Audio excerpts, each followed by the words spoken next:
It's the end of the year, and if you're like most high income earners, you're hunting for deals. Maybe you've had a strong year, and your CPA mentioned that you need depreciation, and now you're hearing everyone say, hey, you can write off income with real estate, and so maybe you start looking at real estate syndications, maybe a fund, maybe even an oil and gas deal, and suddenly, every operator saying the same thing. You can get big tax write-offs here, but hey, we're not CPAs, go check with your CPA.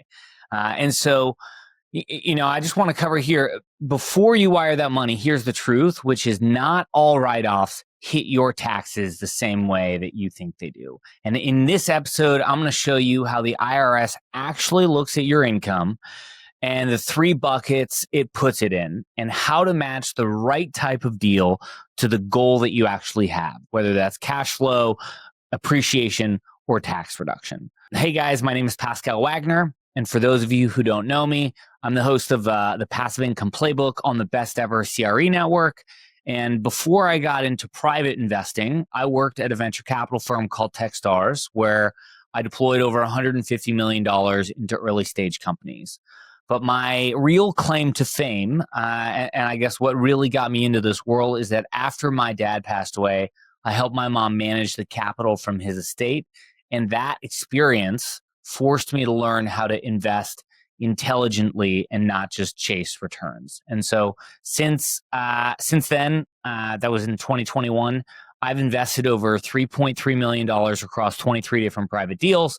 And those investments now generate my family over $100,000 in passive income. And one of the biggest lessons that I've learned is that most investors are looking at deals the wrong way. So every week, people come to me asking, Pascal, what is the best deal for tax write-offs? And so in this episode, I want to save you a few years of frustration and explain the three types of income that the IRS looks at, because once you understand this, you'll know exactly which deals actually help you and which ones are just hype to get you to look at the deal.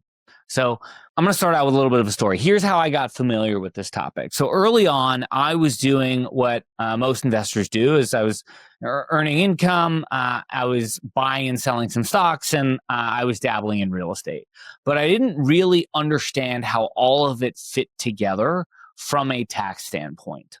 And so I'd pick up snippets here and there, right? We all pick up different rules or hacks from our friends, someone talking about depreciation, another, talking about losers to cover the gains. And my CPA, would say something about passive losses. And I didn't actually get how all of those rules fit together. And so that led to one year I got hit with a $40,000 tax bill that I wasn't expecting. And I didn't have the liquidity ready, and I didn't have enough money in my bank accounts.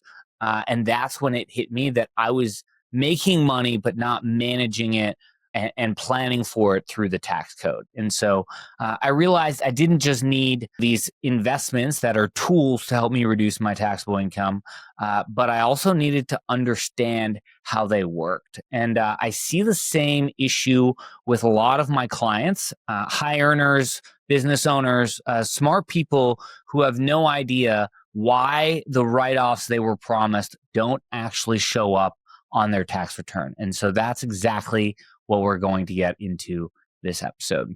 And with that, I'm going to take a second to talk to our sponsors. Okay, so here's the simple rule that changed everything for me. So you can only offset like with like. So active income can only be offset by active losses. Passive income offsets passive losses, or rather passive losses offset passive income, and portfolio losses offset portfolio income. Once you understand that, you'll stop expecting every investment to reduce your taxes and start using the right types of investments for the right goals. So let's start with the first one, active income. So this is the money that you work for, your W-2, your business profits, your commissions, your consulting fees. And it's the hardest bucket to offset, and it's taxed the most heavily. You have your federal tax rate, you've got your state, you've got your city taxes on your income. California and New York have some of the highest taxes on high income, and Florida has no income tax. And so if you're a dentist or a doctor or, a highly paid executive, you can't just buy a multifamily syndication and expect it to zero out your taxes. And that is the mistake that I see all the time. Now, there are a few exceptions, but they're rare. So 3 of them include oil and gas investments. So there are these things called intangible drilling costs that can give you immediate deductions against your active income. The second one is you or your partner having real estate professional status. So if you or your spouse materially participate in the management of your properties, you can turn the passive losses that you have from depreciation in your real estate against your active income. And then there's also the third one, which is opportunity zones or DSTs, which let you defer your gains but not really deduct them. So everyone else, those passive losses from your deals, those just sit there waiting until you have passive income to offset them. So I had a client who thought that his multifamily investment would wipe out, $300,000 in taxable income. But instead, he just got a passive loss that he couldn't use yet. And, when it came to tax time, he was furious with the CPA. I know this because we got on our call after he met with the CPA. But you see here that the CPA didn't do anything wrong. I mean, maybe they should have advised them a little bit better. But, it's understanding how these different types of income work with each other. So I'd like to now get into bucket number 2. So let's talk about portfolio income. So this is the money that comes from your paper assets. So stocks, bonds, dividends, interest. And here's where most investors get tripped up. So portfolio income feels passive, but in the eyes of the IRS, it is not. And you can't use real estate losses to offset your stock market gains. Portfolio offset portfolio income, and that's it. So if you sell Tesla stock at a gain, you can only offset it with another stock loss, not depreciation from your apartment deal. And so, I had a tech exec, once tell me, hey, Pascal, I want to use real estate depreciation to wipe out some of my capital gains. And I was there and I was like, man, I wish it worked that way. So the IRS treats portfolio income completely separately. And it's in its own unique lane and there's no crossover here. So the big takeaway is that portfolio income is passive in behavior, but not in the IRS sense. So that's why you can't use your K1 losses from real estate to offset your stock market wins. And that leads me to the third bucket of passive income. So now we're in the fun bucket, the passive income dream. And this is where real estate and private funds live.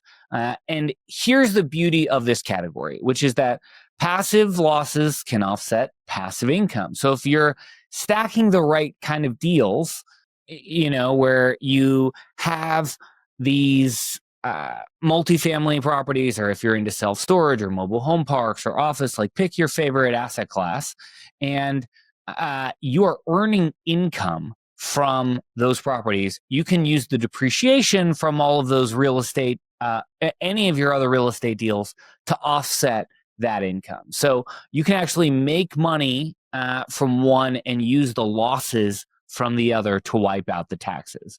And so that's where this game starts to change. So for example, last year, I've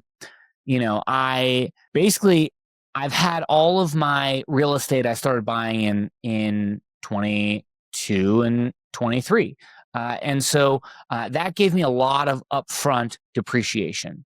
And as I met with my tax accountant, she, comes to me and she's now saying, hey, Pascal, we've used up all of the depreciation. Unless you buy new properties, you will have to pay tax on all the income that is generated from your real estate portfolio. So if you're in that kind of situation, your tax accountant should be able to guide you and give you a little bit of a heads up on how much depreciation you have left and what you might need to do in order to offset that. So, this is why I tell people that, if you're an LP, your real superpower isn't chasing the highest IRR, because all these IRRs are projections anyway. But it's understanding where each deal that you're investing in fits in your bucket, and in what income bucket, and using them together to build something that's predictable, where you have a strategy and it is tax efficient. So let's zoom out for a second. So the goal here, isn't just to like earn more. It's to align your bucket. So most people have all of their income stuck in one place, in the active bucket.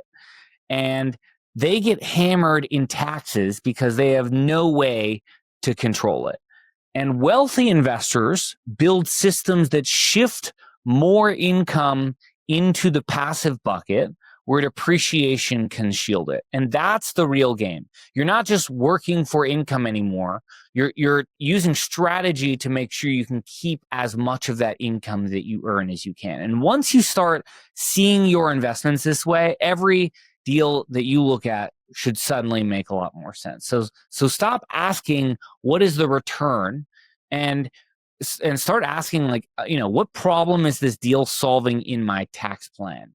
Let's recap quickly. So, there's 3 different types of income. There's active income, the money that you work for, hardest to offset, highest to tax. Then there's portfolio income, your paper assets like stocks and bonds that have totally separate rules. They've got short-term gains, and then there's like 20% long-term capital gains that it's taxed at.